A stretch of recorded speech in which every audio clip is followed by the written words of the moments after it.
Yes, ma'am, you can start now. Great. So, again, a very warm and good afternoon, everyone, and a very warm welcome to another exciting episode of the Vibe Live Hexalog. The Vibe, which stands for Women Inspire, Build, and Enhance, is a platform dedicated to fostering women's excellence. It brings together women doctors from diverse specialties to share knowledge, leadership experiences, and personal journeys that inspire growth and collaboration. There are four fundamental pillars that form the Vibe: physical well being, mental health, financial wisdom, and professional excellence. Through various initiatives, the Vibe strives to build a strong community of women professionals who uplift one another and redefine the landscape of healthcare leadership. I'm Dr. Ritu Johari, consultant diabetologist and metabolic expert practicing in the western suburbs of Mumbai. I have a unique, diverse background with decade and a half spent in pharma industry and now half a decade spent treating diabetes, thyroid, and obesity. Besides clinical practice, I also contribute to research and medical writing as a co-founder of RFEC, which is a medical marketing agency. But what brings me the most pleasure in sharing is the introduction of this exclusive initiative, The Vibe, as founder of one of its kind platform which targets fostering women excellence. I'm blessed to be complimented by my husband, who's an orthopedic surgeon, and our family feels complete with a teen son and a 3-year-old daughter. With that, let me introduce you to our team, Vibe. Dr. Lotika. Hi, I'm Dr. Lotika Purohit, diabetologist and a lifestyle medicine physician practicing in Colaba since the last 3 decades. I did MBBS from JJ, like our guest today, and thereafter did diabetology from Nair. And besides that, I am partnered by my husband, Dr. Suresh Purohit, who's also part of our Sugar Doctor initiative. I'm a mom to an artist and an entrepreneur. And also, I'm part of the National RSSDI, which is the Research Society for Study of Diabetology in India. So, and also, I'm a co-founder of the Vibe because this gets women together, women physicians together to see to it that we support each other as we enhance and build our lifestyles. Now, I invite Dr. Kavita Rane for her introduction. Hi, thank you, Dr. Latika. Uh, Good afternoon, everyone. Good afternoon, ma'am. I'm Dr. Kavita Rane. I have been a diabetologist and obesity specialist for the past 14 years. I practice at Chembur at Rane Hospital and Apollo Spectra Hospital here. I also visit in Lux Charitable Hospital. Diabetes came to me because my grandfather fell sick and he had this abscess, and which is why I have decided to walk this path of diabetes and help people in need. To tell you about myself, I love to draw, paint, I love EDM music, I love to play golf, I love spending time with my family. And I love to be a part of this forum and these amazing women. Over to you, Dr. Latika. Yeah, so I'll go ahead. Dr. Uh, Pranjali. Okay. yes, Pranjali. Yes. Good afternoon, everyone. Myself, Dr. Pranjali Shah. I am Director and Chief Diabetologist at AB Diabetes Clinic. It's in Mulund, and also I look after internal operations at iHeal Complete Vision Care, owned by my husband and myself. So I love to treat young diabetic patients and help them live longer and stronger. But now I'm also learning to manage, and the hospital learn to small hospital management skills, and also experimenting AI tools in the field of medicine. But if you don't find me in my clinic, you will see me hiking, doing farming on my weekends, playing with my pets, and spending time with my kids. And uh, I love the conversation what which we brings out in our Vibe Live episodes. So thank you so much, ma'am, for being here. And over to you, Dr. Rukia. Hello, ma'am. Hello, everyone. I am Dr. Rukia Surya Sheikh. I'm a diabetes, thyroid, and obesity specialist. I've been practicing in Mulund for a decade and a half. And in these years, I have realized that managing sugar levels is often simpler than managing life levels. So this has brought us all together for Vibe. So about myself, when I'm not in clinic, what I love is to have my workouts. I love playing carom, and also what brings me joy is this great company and wonderful conversations that make you think, that make you laugh, and they make you reflect. Lately, I have also started painting, and that's my way of adding little color and calm to this chaos of daily life. So I'm really excited today to be here with such inspiring women in the women in the field with surgeons, to learn, to share, and to grow together. Thank you, ma'am, for being on Vibe. Thank you. Pleasure. And if I can just introduce Yes, myself ma'am. my way, I'm Dr. Rujuta Mehta. Very metaphorically, I'm the odd man out here today because it's all diabetologists and I'm in a male-dominated world. But it never really felt abnormal to me because I was always a woman of action and I used to really enjoy putting things together. So most people refer to you as a haddi tod. When I used to Wow. tell them that no, orthopedics is the science of reconstruction, we are actually haddi jod. Please think about it correctly. Right. And it's just destiny, I think, which put everything in my way, and the universe conspired, and I'm here. That's it. So I think there's going to be a lot more about me, so I'm not going to make this very long. Yeah. Yeah. Wonderful and so sweet, ma'am. And that was just that I was just about to bring up that as the audience, they may have already seen you, and we've been sharing your flyers, so we've been getting requests, and it is today's episode is truly supra special.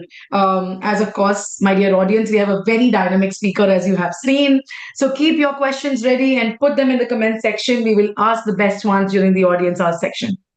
Now, just to say about ma'am, looks can be deceiving, and this one truly personifies this phrase. A woman who's so sweet, you can see it, a woman who's so adorable, so lively, but a woman with a hammer, a woman with grit, a woman with strength, a woman with a purpose. The one who shattered the old school myths and aced the field not only commonly tread by women, which is orthopedics. So, a hexalog with Dr. Rujita Mehta, I invite all of you to have this honor along with us, to hear the woman who displays extreme strength, profound knowledge, and astounding zeal for life.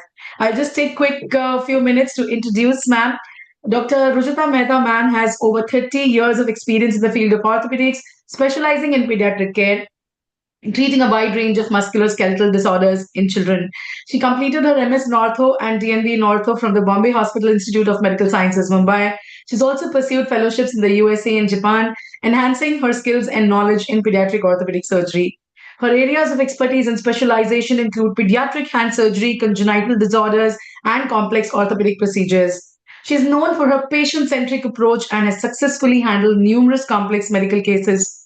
She's an active member of several professional organizations, including the Indian Medical Association and the Pediatric Orthopedic Society of India.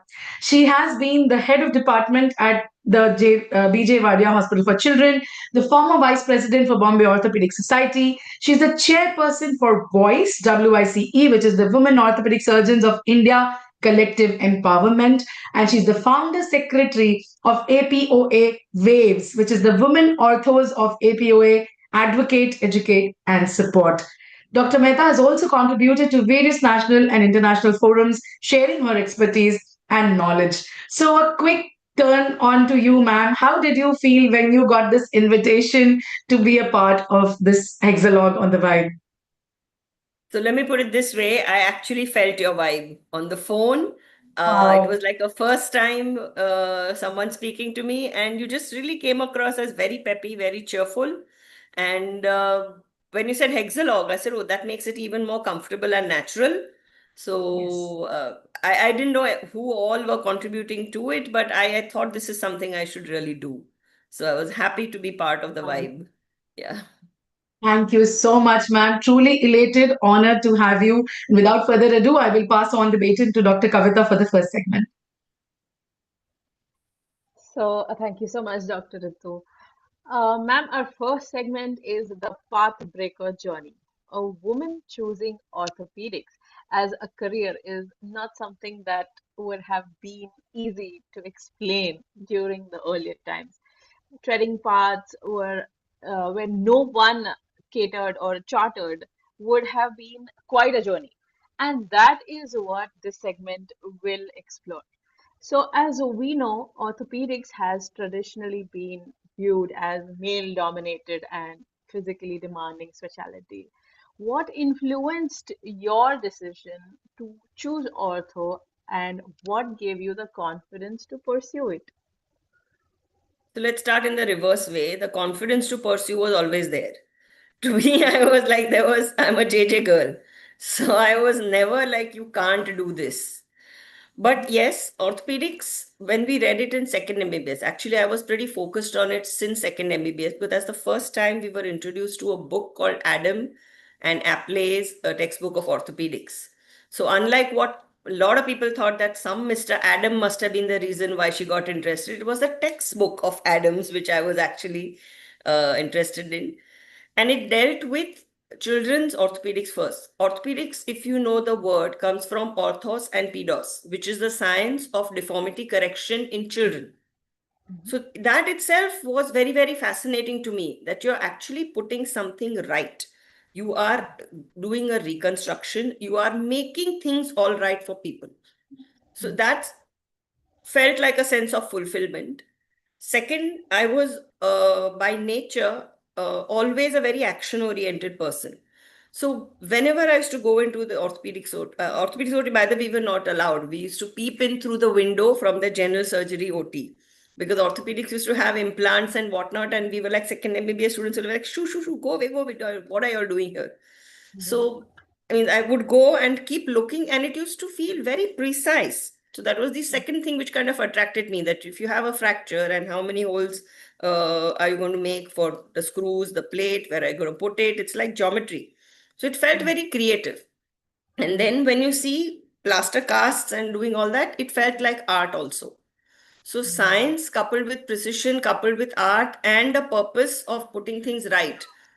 So that kind of really sounded that this is wow, I would really like to do something the rest of my life. And my simple logic was, if you're doing something for the rest of your life which you're liking, then you're enjoying it every day. Then it's no longer a job, it's no longer a big task. And once you've decided that this is what I want to do, this is what I would like to do, then it's automatic that okay, you have to do whatever it takes then. So I mean that part just followed. I've always had this motto in life that if your purpose is right, the means will follow. So that Right. kind one thing led to another, and then second MBBS I was Dr. Dawar's student in general surgery, and then he went on to become the dean later when I was in internship, and I was again posted in third MBBS in his unit, and again luck by chance in internship again in his unit. So I would just take time off from them. I would finish my ward work and tell them, so may I go and see an ortho? May I go and attend the emergencies? Because reading a subject is very different from doing it. So I would want to keep on having that practical experience so that I'm not making a wrong choice by the end of it. But the more I indulge in it, I was so sure that in my PG form, and we actually had the first time there was a common pool, and I didn't write any other second choice. All three choices that like I was, my batch still calls me at all reunions ortho, ortho, ortho, because I was the only one who wrote the same like choice of subject in the PG form. And they'd actually thrown it away, thinking that how can there be a girls' form in a boys' line? But since Dr. Dawar was by then the dean, in the common pool interview where all the KEM, Sain, Nair, JJ people were sitting together and they were sorting out the forms, he actually got it back. Because he said, no, I know this girl. She's been my PG student. She's really been serious about it. And we were all waiting outside. We didn't know what was going on inside. So universe literally conspired. And then I kind of got the orthopedic seat, which was the last seat which was available at that point. That is amazing, ma'am, which means that your confidence was there to begin with only, that you're Yeah. so focused that you don't have anything to fall back on, or you didn't need anything to fall back on. Your choice was very Yeah, I clear was to very you. clear that this is what I want to do. If not this, then nothing else. So Yeah, that is just amazing focus, ma'am. So, during your training and early years of practice, what challenges shaped your professional growth as an orthopedic surgeon? So firstly, people didn't believe it. The whole of JJ was abuzz with this controversy that there's one girl who's just gone mad. She refuses to put any other choice. She's never going to get anything. Just watch. She'll come back as the CMO. One was disbelief. Second was even when I got into Bombay Hospital, that was the first year they started an MS Ortho in Bombay Hospital. Um, Personally, a lot of my colleagues and even I was a little worried that if I'm getting into a private hospital, how much hands-on will I really get? But when I look back, I think it was a blessing in disguise because I got the best of teachers. I got to see the best of surgeons. I got to learn a great bedside manner. And even though all the boys who were senior to me literally troubled me, I mean, some of them are my best friends now, so I won't take names. But, even the small little things which happen during residency that they'll give you extra workload, they won't let you go home, they'll give you extra calls. Yeah. They engineered it and they tried their level best to get me out in 6 months. But they didn't know that. I mean, that's just not going to happen. So Yeah, you truly held on to your vision, actually. That's amazing. once you're sure, I mean, I don't think that you should let any such small thing really, focus on the trees, not the woods, is what I used to always believe in. That is amazing. It's far sight, truly far sight. Were there mentors or defining experiences that reaffirmed your decision to stay and build a long-term career in ortho? Any example you would love to share with us? Yes, most certainly. I think the two best mentors that I had in the very first posting of Bombay Hospital was one was my head of department, Dr. C.G. Pradhan, who was a complete lionheart, very, very tough man on the exterior, but an absolute coconut and very soft-hearted and very, very compassionate towards patients at his heart. And the other one was my teacher, Dr. J. Sitara Purwala, who also had a great love for hand and pediatrics. And even I mean, since I read Adams, pediatric orthopedics used to feel like the absolute ultimate frontier to me. So that really pretty much shaped my thinking, my work ethic, I would say. I think I learned a lot of that from Dr. Pradhan, who wasn't afraid to even admit if there was a complication. And I think that courage stood me in real good stead because I think that's one thing all of us face in life that you will get complications along the line. It's how honest you are with the patient and how sincerely you help them out of it.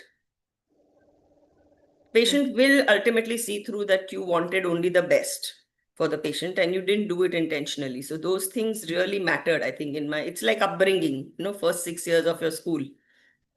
So that was the best school I think I had in them. And then subsequently, after I came to Wadia, Dr. Johari, who is like the topmost pediatric orthopedic surgeon in India, and Dr. Mukund Thatte, who taught me all my congenital hand, brachial plexus. So I think life has really blessed me with very, very good people on my side. So all the difficulties notwithstanding, these were the real gems that I would always cherish as my mentors. Amazing, ma'am. Thank you so much for the insight. And it is very true that courage and honesty gets you a long way. And moving on to the next segment with Dr. Rukia. Thanks. Thank you, ma'am. And for telling us that how focused you were from your second MBBS, that ortho it is 1, 2, and 3, all options only orthopedics, and no two ways about it. So that doesn't leave much questions about it. But what I will be asking to you about this segment is more about the shift to the pediatric orthopedics. You are indeed a powerful outlier. First you choose orthopedics and then you chose pediatric population, which is also very challenging. So this segment we'll talk about how this technical excellence meets the long-term care. And after you chose orthopedics, was it just because, like you said, you were you were mentored by Dr. Punawala, who was also into pediatric ortho, that led you to picking up pediatric orthopedics, or was it something more beyond that? So, what was that moment or motivation that drew you towards pediatric orthopedics? And how does this choice reflect your core clinical values? Any particular patient or experience, which stayed with you, and that's the reason why you chose pediatric orthopedic? No, I think pediatric orthopedics actually was always my ultimate goal. So the only Okay. way to do it, because it's a science of, deformity correction in children, and that's what I read first. So orthopedics has to be done to be able to do a super specialty. In those days, there was no fellowship available. There was no structured learning or degree or anything in pediatric ortho. It was just by experience that one did it, or if one went pursued fellowships abroad later. So that part clear, I definitely wanted to do it. But why pediatric orthopedics also is because it's a constantly evolving science. It's pretty complex in terms of you have to be able to think about the patient right from birth to adulthood. You have to be able to factor in what changes will happen with growth, what will be the long-term consequences, and how much can you achieve at one go. So it's like a very uh, constant thinking, and you have to be wise. You have to grow wise in this field as you go along. So it's never going to be straightforward, simple, dull, and boring. Those four things are never going to happen in pediatric orthopedics.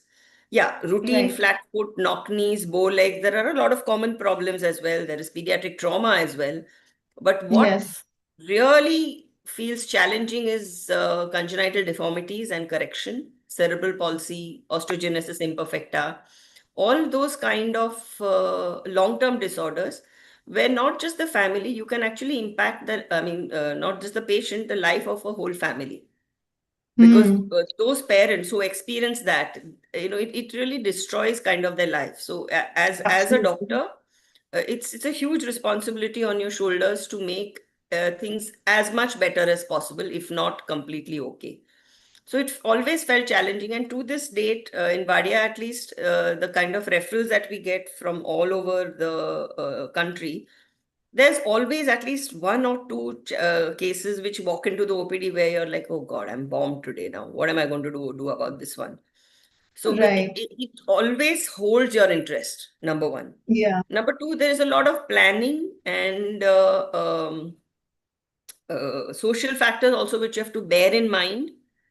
Like their schooling may get affected. What will you do about their marital status? Because in India, and that's a subject close to my heart now, most of the congenital deformities, the girl child will always be brought late for correction when they could have easily Hmm. been, picked up early.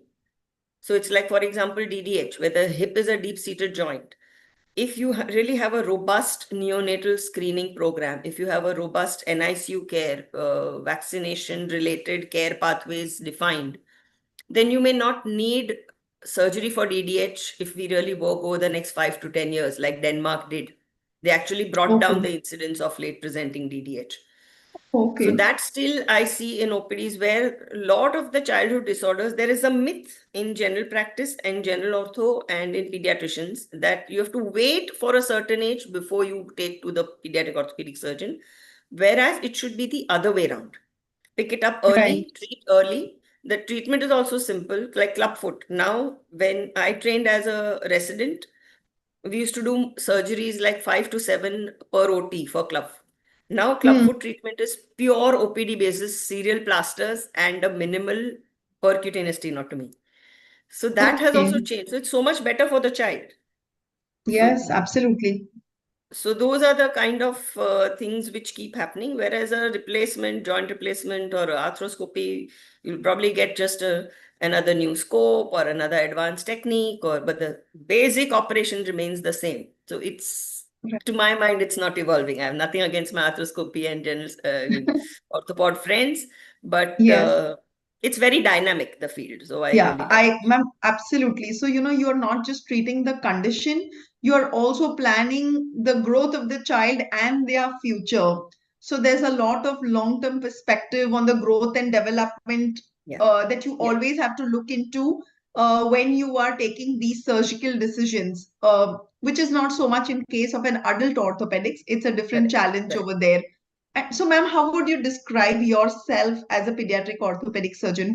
Are you a more conservative surgeon, or are you a more strategic and treat early, treat fast, and aggressive surgeon? I'm not very classically aggressive, but I think I'm aggressive in decision making. I'm Fantastic. not completely conservative either, though JCT used to always tell me as you grow older, you will become.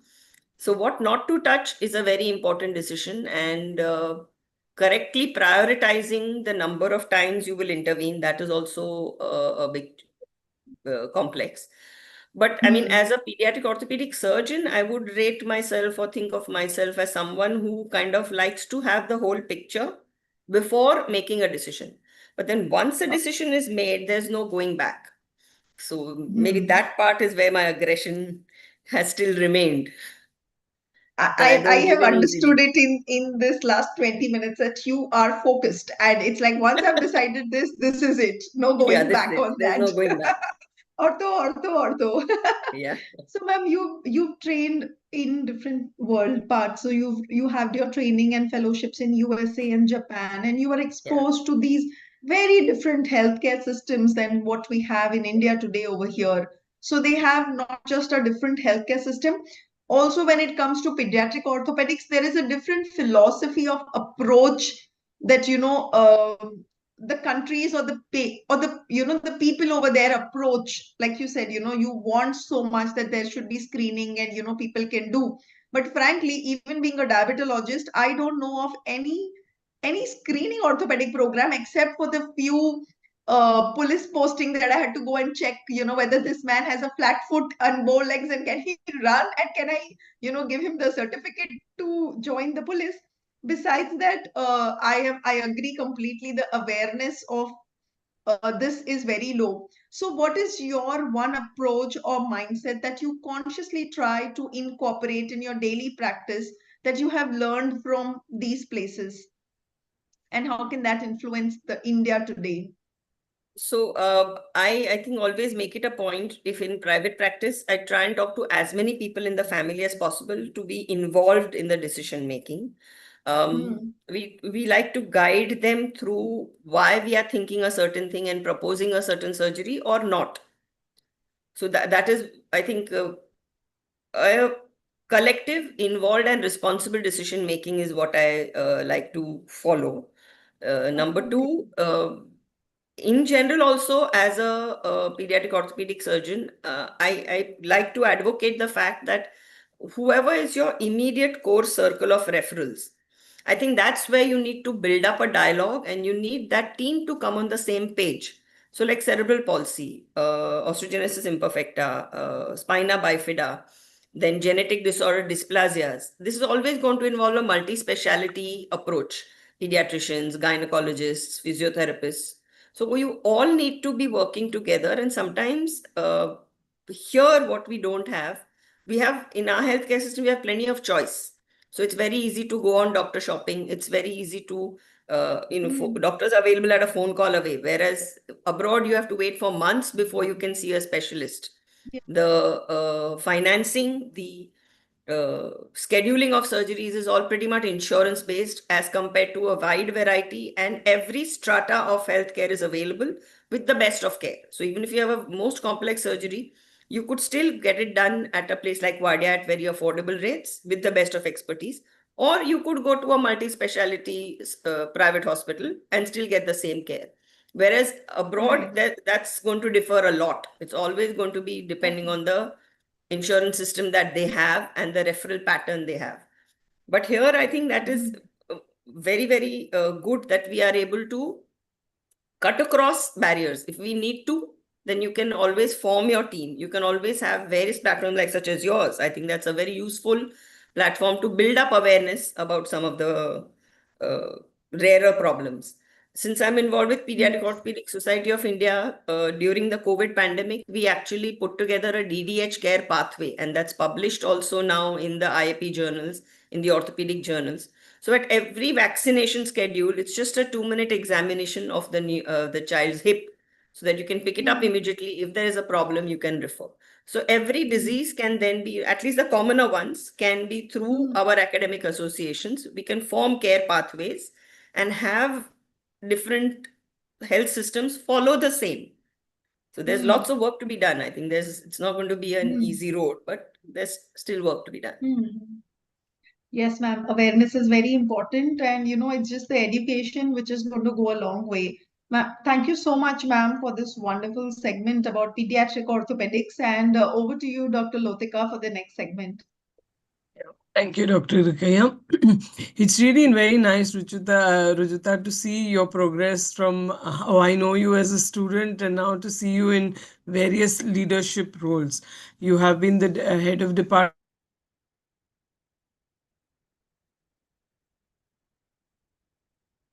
of very reputed hospitals, and that surgeons usually spend more time inside the OT. That's their most valuable time. And but as head of Department of Pediatric Orthopedics at leading institutions, how do you balance the clinical responsibilities, the teaching and mentoring of younger surgeons, orthopedic surgeons? So firstly, I'm very happy to share, Latika, that we have now 4 fellowships under our belt at Jarbai Wadia. And we are applying for the DNB program as well. So that was something I wanted to give back to my alma mater. I'm here since 1999 now, so 26 years at Wadia. And teaching, a lot of the didactic teaching we do at night on Zoom. I have a very good, strong team here of 5 men under me. Wow, what a dream. But they're all great in their own fields. Plus, there's a lot of hands-on teaching that happens during the OPDs and the OT. Then we give them projects, we make them prepare certain topics or research papers and things like that. And the rest of the time, I spend a lot of time at Wadia, but the rest of the time in the evenings is private practice. So whatever comes your way. And if there's a particular challenging case, then I think 2 of us get involved in doing that. We conduct a lot of BOS courses. I've presented quite a few papers at a lot of conferences. So I think it's all interlinked and it slowly builds. But clinical care versus teaching, I think it's all equally pleasurable. So I don't think it's not doable. But yeah, it does take a bit of a lifestyle disease toll on you. And think this webinar I'm going to use as big reminder that I've been talking to 5 diabetologists and I'm not looking after myself. So it's a good reminder for me as well. Yes, it's very important to look after yourself also. Yes, lifestyle and stress need to be managed for sure. That is first, yeah. So is an academic forums like POSICON, YROC. How do you see pediatric orthopedics evolving in India over a period of time? So POSI actually now is, it started when we were students in 1994. I was still training in MS when the first meeting was held in Bombay Hospital under the chairmanship of Dr. Tarapurwala, and Dr. Johri was the secretary. It's really grown from a body of around hardly 50-20 people to almost 600, 700 members now. And I was the organizing secretary for its Silver Jubilee as well in 2019. Going forwards, I think we still have a lot of underserved areas in India where we could make a huge difference by having focused expertise in the field of pediatric orthopedics. So that what we try to do is when we take in for the fellowships, we try and see if there is a particular candidate who has scored well, but at the same time is going to go back to an underserved area. We also have a rural fellowship under the POSI umbrella. And we have built a lot of international collaborations as a body in Pediatric Orthopedic Society of India, where you have a POSI Canadian fellowship, you have a POSI BISCOS, means British Orthopedic Society fellowship. So our own students then who have been good, they can train for a certain time there and come back. Oh, that's So very nice. spreading through, one is collaborations and two is our local needs. So both a local and a global partnership. We still have a lot of work to do, but it will improve. I think over the next 10 years, probably it will be a very common word to be a pediatric orthopedic surgeon, and it won't be a niche branch any longer. Oh, that's nice. So how important do you think is early diagnosis and parental education in improving the long-term outcome in children for the orthopedic conditions? I know you did speak about something, but what is the way forward in this? So early diagnosis and awareness about congenital conditions is rapidly changing now.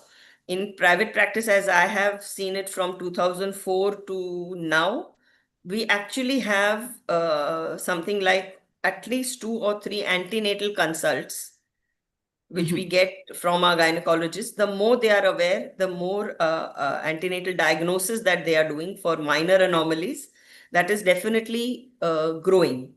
And that gives us a chance to educate the parents. Now, besides that, a lot of us actually participate in social activities like camps for early detection of deformities and treat them early. And any social media opportunity to spread the message for early detection, that is what we, some newspaper articles. So if you have, say, you have a bone and joint day, which is 4th of August every year. So use that opportunity to create social impact. Then we have a pediatric orthopedic day, which is 19th October. There's a whole bone and joint week at that time. So we Okay. keep doing that kind of a thing. And I think with the government also coming in, at least into Wadia, we have the opportunity to be recognized as a center of excellence. So under the hub and scope model with telemedicine, we can reach out to many more district places and explain in local and regional languages as to just simple pictures pre-op, post-op, and difference between a pre-op, post-op result as a young child versus a older child. Mm-hmm. So those things are really changing, but it'll be a slow but steady change is what I would say for the future. Yeah. No, that's very interesting to know how you have impacted the field and how things are progressing. And I hope that, we are able to see lesser or maybe earlier interventions in pediatric orthopedics rather than, when they grow older. And that is very insightful. So now I hand over to Dr. Pranjali Shah for the next segment. Thank you so much, Dr. Lotika. It's really nice listening to you, ma'am. And one word which I can relate to, ma'am, it's like dabang. The way she was explaining, कि एक बार मैंने ठान ली तो मैं अपने आप की भी नहीं सुनती.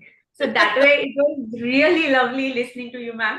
And now, ma'am, in the next segment, we'll be talking about balance, resilience, and looking ahead. So here we want to know actual practical secret mantra from your side. It's been like 3 decades, and you have a long surgical career which demands both physical stamina and emotional resilience. So, ma'am, how are you managing all this? And you are consistent with that. So we would really like to know your secret mantra for us. I mean, there are no really secrets with me. My life is an open book, and things have just really happened serendipitously, actually speaking, not really planned so much, except I have just known my heart and I've followed that without any apologies, because I think that's the only way I'm comfortable to do exactly as I please. Perhaps that comes across as headstrong sometimes. But so more than that, I think, what, as a person, if I would reflect, what is important is to know what you can do and also have a clear picture of what are your limitations, what you cannot really manage to effect. So if someone has a very, very short femur, a very congenital short femur, say, to begin with, we can't promise them the moon. We have to be able to be very clear as to what all, how many surgeries will be required, what will be achievable without complication or without compromise. But at the same time, it may become too overwhelming for a parent. So you have to also assure them that you will be there along the way with them. I think that's your primary responsibility as a physician, that no matter how bad the news is, to tell them that you will try and do as much as you can and you will be them all the time. You also have to, I think, as a physician in our country, you have to be able to be a good counselor, because whatever the news will be met with all kind of reactions. So to me, I think if I have to put it very, very simply, I would like to be the kind of a doctor who, if I were a parent, how would I expect that person to treat me? If I go to Yes. somebody with a problem, what is my expectation? And that's the empathy I need to keep within me while describing the treatment for a particular thing. And overall, I think a good work ethic. That's for my students, to my unit when I run it, whenever I get involved with any association. Yeah, over the years, I've definitely learned to voice my opinions a little less. It's okay to be opinionated, but don't really have to fight every battle. As a person, you need to grow and realize what to speak up, when to speak up, and Yes. Yes. I think a time comes when your opinions can actually change things, and wait for that moment and then speak. It's a huge Yes, learning ma'am. for But me. ma'am, I also want to know, like there might be longer days and hectic days might be there for you. So and next day morning you might feel sometimes, today I want to skip, but you know that you can't skip. So what are things, like how you used to convince yourself, I need to get up and show up, I can't skip. So that motivation, like sometimes we have a longer days, hectic OPDs, we feel nahi yaar, let's skip, but still you show up. So what that So thing, how that you used to actually, manage those? there's a secret there, really, that I think that's where you tell yourself that, hey, this is your challenge today. Are you going to be able to meet it? So keep reminding yourself that if you could do what you did 30 years back, what is this? What's wrong with you? Get up and go. So that's what I very often, when I get bogged down with a lot of stuff and kind of feel literally angry about why things are not going a certain way, I really try to use this reminder that, did you let anything stop yourself at that point? So why are you hesitating now? But I mean, yeah, that Very does nice. happen. Yes, yes, ma'am.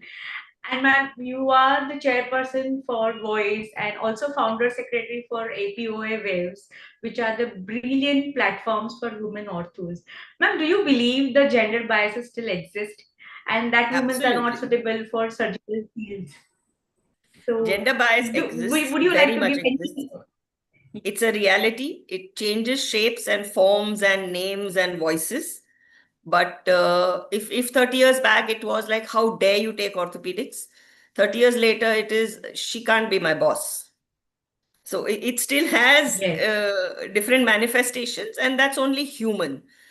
Voice again happened serendipitously, but once it happened, I was so glad that it happened. It was like in IOA 2016, I won the committee election to get into the IOA executive. And at that point, they said, what will you do? Do something new and show us. And we had in the Golden Jubilee IOCON, which was like 50 years, we knew 50 names of women in orthopedics. My PG teacher, Dr. Tara Purwala's PG teacher, actually again hails from JJ. She's no more late Dr. Okay. PK Mullah Firoz, but she was the one who had laid the foundation for Children's Orthopedic Hospital Haji Ali in Okay. 1930s, 1936 and 1940s.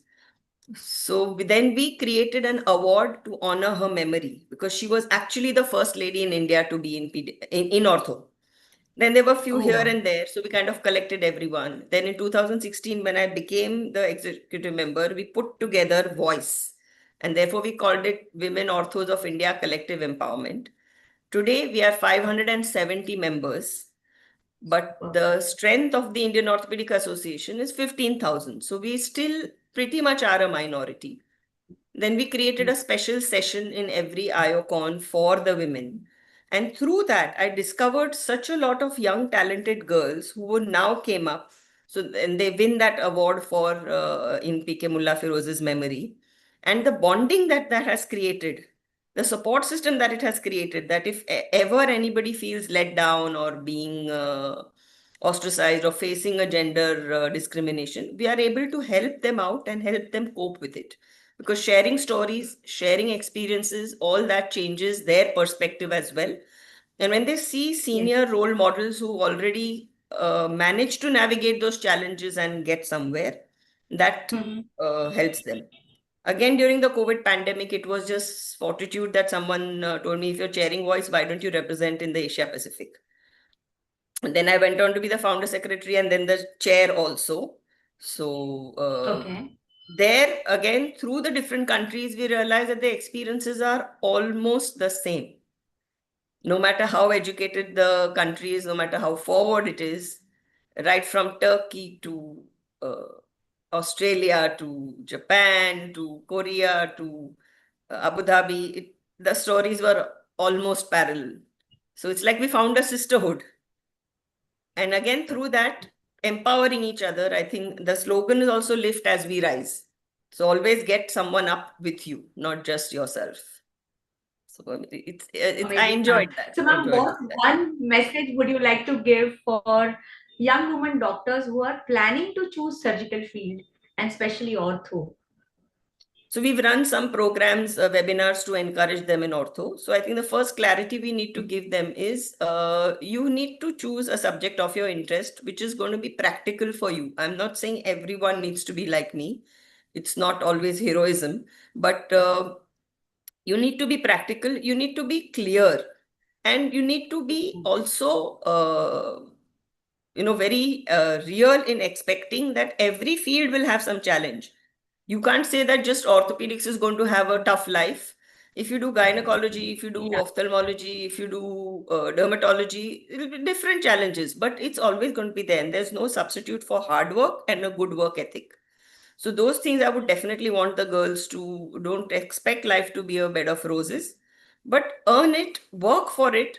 And if you have a problem, discuss it. Feel free to open up and accept your limitations as well as see what you can do about it. Try to turn an obstacle into an opportunity. If you're really have this kind of an attitude, I think then life cannot stop you, no matter what field you are in. So exactly, yes, ma'am. And thank you so much for your inputs, ma'am. It was lovely talking to you, ma'am. And now over to you, Dr. Ritu, for the next segment. Thank you. Thank you so much, Dr. Pranjali. And I think, ma'am, this 1 hour is going to be so less to speak to you. We are already, I'm sure our audience is also in love with you so much as we are. And, the moment I heard about you, so I was just thinking, and I want to share this. This is out of the syllabus. But as a child, I wanted to be an orthopedic surgeon. And this will come as a shocker to some of the people who know me, because I don't share this out with everyone. But it was my father who said, "Are you crazy? Women don't go to this line. Okay, you want to be a doctor, be a cardiologist, be some, be a MD medicine or something. You can't do this. This is not your job. It's a men's job. You can't go around with a hammer." And I literally suppressed my dream, probably because I didn't know much about it. So I guess, yes, today, and I'm actually getting goosebumps right now. Somehow the world manifested. I ended up marrying an orthopedic surgeon. So I'm really happy that at least I, got to be that. But today I am so proud that if tomorrow my daughter happens to, wake up and say, "Mom, I want to be an orthopedic surgeon," I will have role models to say that, yes, this is doable and you should pursue your dream. There's nothing that can stop you. So trust me, ma'am, it is such an honor to have you speaking this. And when you say that, sharing stories makes it different, I think, yes, that is exactly why we created the Vibe, ma'am. And it really gives us more confidence that what we are doing is right. Because when you start something new, people will always be like, "Oh, what is this going to do? What is this all about? How does it matter?" But I think it does. Any movement that begins with small steps. And I think that is a commonality which I found about you when I was, surveying about you, reading through about you online, when I saw about voice. And I thought that, yes, this is exactly what, you've been already promoting. And probably that is where we really felt very connected with you as well. So quickly, I have two audience questions. One is, would you like to tell us how you thought about founding the APOA Waves. While you have given us a lot of scenarios already, but then quick moment of victory for you when you thought that this should be, something that you should be having. So I had been a young APOA fellow, traveling fellow, long time back, and Yes. I was pretty much involved with a lot of voice activities. And then one of those friends of mine, Dr. Jamal, actually was pretty much in the APOA. So he and some other women from Australia, they kind of discussed that, should we really get a group together? And that's when they said, can you give us someone from India? So that's how it happened that like I Wow. got onto the thing. Initially, I was a bit apprehensive. I said Indian is familiar turf, but APOA is going to be a challenge. But then I think I'm always open to learning something new, so that actually excited me, and then then I went into APOA full throttle with the waves. So it was fun. Naming that also was like women of APOA, uh, educate, advocate, and support. That was the mnemonic. So I love these small creative things to make, uh, design a Wonderful, ma'am. logo, make the things and things like that.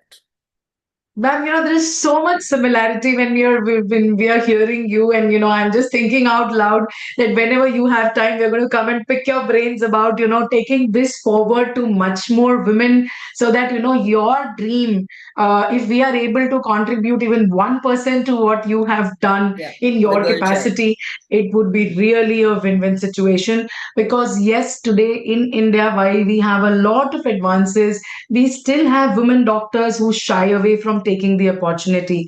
And for our audience who are listening to us, we really would recommend that pass this message on to the women doctors who you believe in. Because we see at forums, ma'am, they know the answers, they do not want to speak, they know the valid questions, they don't want to ask. It's more about just saying that it's okay, I know I'm good, but it is time that we become dabang like Dr. Rujuta. And it's I think heroism itself comes from the fact of being clear. This is what I want, this is what I will pursue, and nobody can change my thought process if I want it. So true salute to you, ma'am, for being the Dr. Rujita Mehta that you are. I think you already answered my second question. So the other question that had come in was there any moment you felt subjected to being judged due to gender? Like anyone said to you, you cannot do this, or your skill being questioned being a female orthopedic surgeon. So I guess like you said that yes, being a female boss can be very difficult for men to take in. I think men are still way behind to understand that women can be stronger, and then they need to realize that to get better outcomes. It's not about proving which gender is better, but it's about understanding that yes, sometimes women, because of their higher emotional quotient, are better decision makers, are better leaders. So any examples still that you would want to share on this ground, ma'am? No, not on this ground. I think it's more about being uh, very, very opinionated where it comes from. But opinions Yes. usually come out of being a good analyst, is what I've always believed. True And that. knowing your mind clearly, being able to sift out your priorities clearly. So I think Wonderful. the only thing I would say is that a lot of times very clear thinking isn't received exactly as it should be. So learn to Yes. present your thoughts in a much more acceptable manner if you feel that you're coming across very strong. But you don't Right. necessarily have to give up the strength, because strength is what is going to carry you through life. So self-belief and Wonderful. clear thought is very, very important. Wonderful, Mama. I really love it the way you put it that yes, the strength has to still be there. Probably you just maneuver the way you're putting it across. But and yes, of course, the strength has to be gender agnostic, which is what we should all learn, and so should the people who are also working with us. So that's a great take home as well. So now, ma'am, we'll switch gears. We are going to getting into the rapid fire, which is known as pulse of life for us. So this is going to be a signature move. We'll have quick questions for you, around 6 to 7 questions, where we will need quick answers, instinctive, honest answers from you. So let me shoot them out to you. Shoot. Orthopedics to Dr. Rujita in one word, or a song that you can resonate with. Orthopedics in one word, for me is creativity, fulfillment with action. Wonderful. Surgery, precision or patience? Decision and patience. Wow. One misconception parents often have about children's bone problems. That they relate everything to a deficiency of calcium, which is not the case. True that. So, a very good takeaway even for our general public who's listening to us. Then the next one, teaching or operating, which do you enjoy more? Well, I think I know the answer, but still. Both. I'm a Libran. I can't take sides. Wow. I love that. Very quirky and very smart. Okay, so the next one is also similar. Knife in kitchen versus knife in the OT. Dr. Ruchita Knife Smith. in the OT, knife in the OT, knife in the OT. Lovely, lovely. Kitchen An knives, I'd Instagram rather reel. leave out to someone else and eat whatever is cooked. Super. So this comes from your social media presence because I've been following you. So an Instagram reel versus a Facebook post, what do you enjoy doing more? When I have lots of time, an Instagram reel for sure. But when I just want to make a point or say something, then Facebook post. Wonderful. And one case in your life, this could be a little more than one sentence, or one case that made you laugh. One case. Oh, I mean, Patient, I mean, any patient that could be OPD, any okay, so patient who there's this came to you. terminology which is in orthopedics where we syndromic child, where you think that some faces are different. We call it as funny looking kid or FLK. So that's like a clinical clue that we tell our residents that if Uh-huh. that patient is looking a little like a funny looking kid, then please investigate further. Don't just stick to the presenting complaint. And while I was talking about this in a teaching session to all the Students, yeah. students, and that child was really sitting there, and I said, "Who's a FLK?" And that kid just looked at me and pointed towards me. So that was great fun. But I'm sorry, there's going to Oh, be a chanting going on here now. no, no problem, ma'am, no problem. That's such a wonderful point that you mentioned. And I think I was just transported into your space when you were talking about the example. I felt as if I was a part of that session and I was seeing that kid, point out towards you. Thank you so much. That's been so brilliant. Wonderfully answered rapid fire. You were really on fire, ma'am. So now I pass on. I hope you had fun too Yes, I with did. us. Oh, great. So now I pass on the baton to Dr. Lotika for closing. Oh, thank you, Rujita. It's really been such a nice session with you. A big eye opener in a lot of ways about what you have done, as well as what pediatric ophthalmology, pediatric orthopedic has evolved over the last few years. So we all have a take-home message. What mine was that pause, wait for a moment before you put across your opinion. Wait for the right moment. I asked my other colleagues what is theirs. Dr. Pranjali, what is your take-home message? Statement of ma'am is like a take-home message today, but the thing which I got connected is if your purpose is right, the means will follow it. So, Yes, and I guess that's manifestation. So that was my take-home today. Dr. Rukia. If you just turn the obstacle into an opportunity, things will just follow. And also, it is okay because I'm also a very opinionated person and I come across as a very, very straightforward, speaking person, telling a spade a spade. So I'm learning that it's okay to not voice your opinions all the time. It's okay to just keep quiet and wait for your time. Dr. Kavita. So, this is relating to something that I was discussing this morning only, and what ma'am said resonated is don't have to fight every battle. And it is really happening in like real life. I can totally relate. I understand what it means. I understand choose your battles. You don't have to fight every battle. And letting go is also something, even if you're opinionated, even if you want to correct it and, like injustice, you can still just hold on. And she also said sharing experiences helps other girls, and I totally I love that. Then I love what we are doing here as well at Vibe. So over to Dr. Ritu? Yes, ma'am, I would say I cannot put it in a sentence of what I got from you, but I think what my take home is that, you know, your entire way, way you have conducted yourself, being a woman who wanted to be an orthopedic surgeon, no matter whatsoever, whoever thought, you stayed focused, you pursued what you thought about, you continued excelling in the areas which you had a passion for. And you also mentioned that when you have some passion, then it does not look like a work, it does not feel like a burden to you, you feel like contributing even more. So I think these virtues, these attributes, and then the way the way when you mentioned that I have 5 men working under me, I think that is the feeling which I want to carry home with me today. It makes me really proud that a woman is there, who is able to lead with such success, both the genders. So thank you so much for that. Thank you. Thank you very much. It's been a real pleasure. So And we now keep up the close good with work. thank you Thank so you. much. So we always close with our signature vibe. So at the count of 3, we say be the vibe. So 1, 2, 3. Be the Be the vibe. Bye.